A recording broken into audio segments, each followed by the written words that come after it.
What's up, guys? My name is Jerry, and today's video is going to be on the Detroit Pistons, and we're going to be talking about why this team is a lock for the playoffs next season, and we're going to jump right into the video.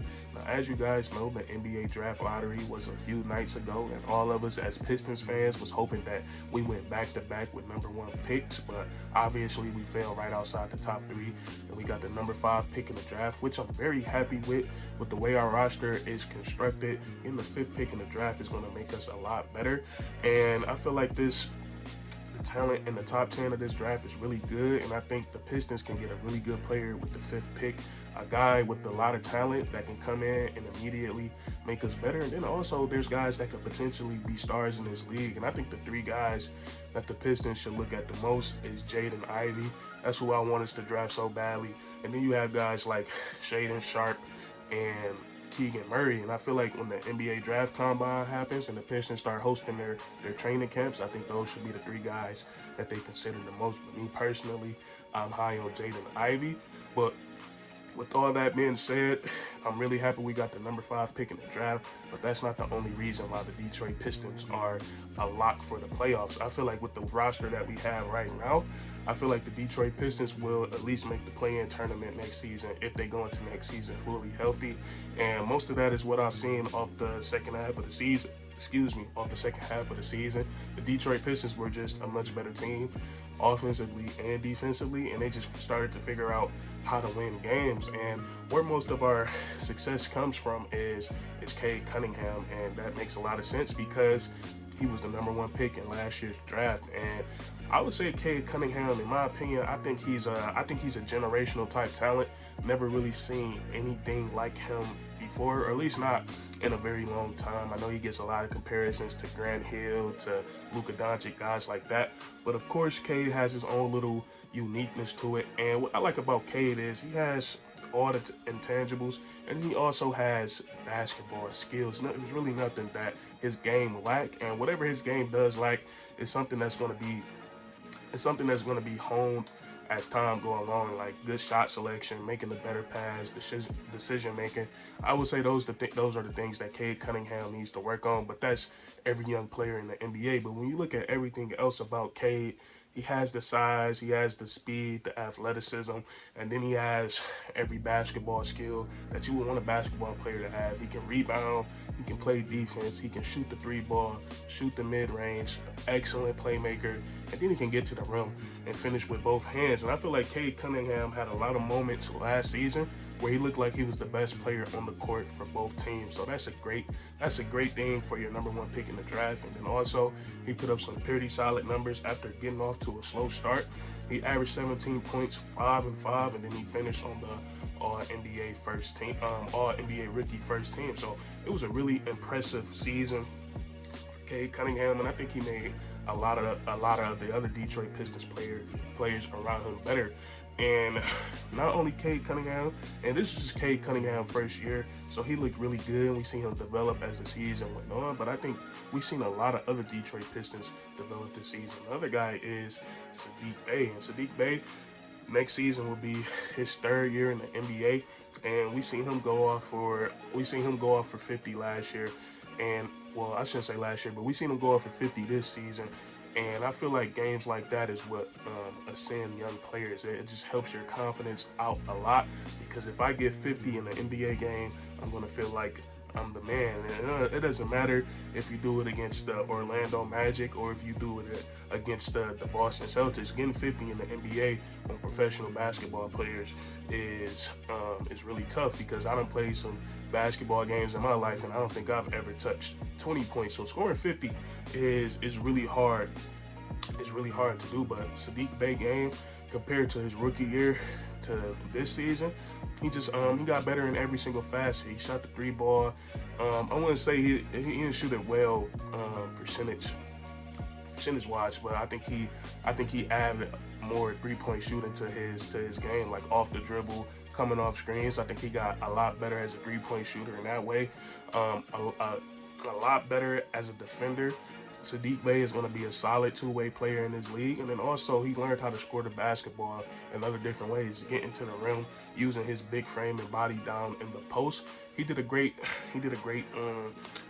job of learning how to use his size and his strength to his advantage. So I love what I seen from Saddiq Bey last season.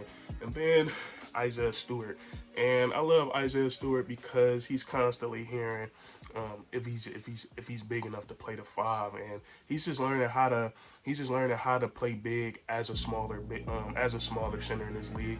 And whether Isaiah Stewart is going to be a backup or a starter for the Detroit Pistons, I'm glad to have him a part of this team because he plays with heart, but he's also a great rebounder. He's a great shot blocker, and then he's also getting better offensively, and he's the enforcer. We seen he sticks up for his teammates a lot. He dives for loose balls, and every team needs a guy like that on their team. And that's it. Beef Stew, he's probably never going to average 10 points or 15 points or average a double-double, but he's going to leave his impact out on the game. And also defensively, he's very underrated because he's a switchable big, and when you can run that switch everything defense, it makes you a lot more harder to guard. But Beef Stew can switch out onto smaller pieces. And then we got the guys that on the Detroit Pistons that were very inconsistent, but they showed us flashes, like Killian Hayes. And I think Killian Hayes, me personally, I wanted him to become good enough to be a starter next to Cade Cunningham. But it seems like the Pistons, if they go with a guy like Jaden Ivey or Shaedon Sharpe, it seems like they're not going to wait on Killian Hayes to be that partner in the backcourt with Cade Cunningham, because all those guys basically play the same position. But Killian Hayes could be a solid backup point guard in this league.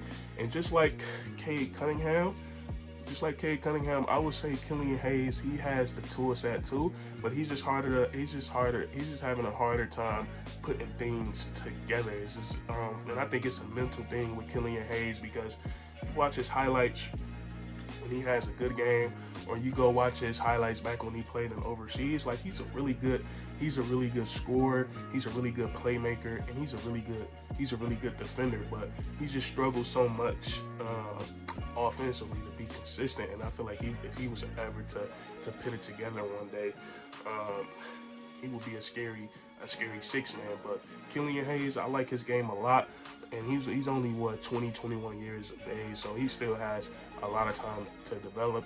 And then we picked up a gem at the trade deadline. We picked up Marvin Bagley, who, as soon as he touched the court with the Detroit Pistons, seemed like a reborn man.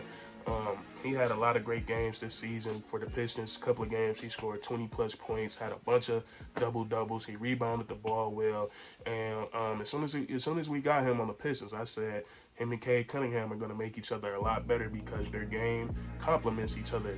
The Pistons, before Marvin Bagley showed up, we didn't really have a lob threat. Our only lob threat was probably Hamidou Diallo, and he can't be setting the screen. So Cade Cunningham running that pick and roll with Marvin Bagley, we've seen so many connections between them when we got Bagley, and that's and him also. He's probably going to be a guy that's going to come off the bench and provide that spark for us when it comes to scoring the basketball.